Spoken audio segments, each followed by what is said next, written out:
Ang pagre-reels ay parang life. Give and take.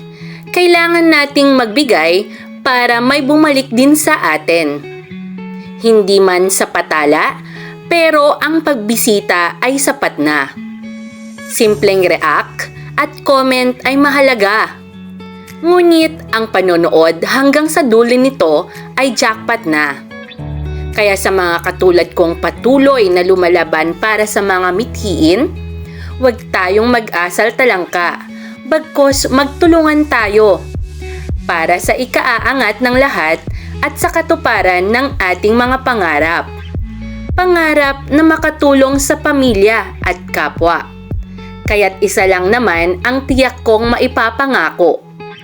Kapag ang dampako'y inyong binisita, yayakapin kayong lubos at ituturing na kapamilya.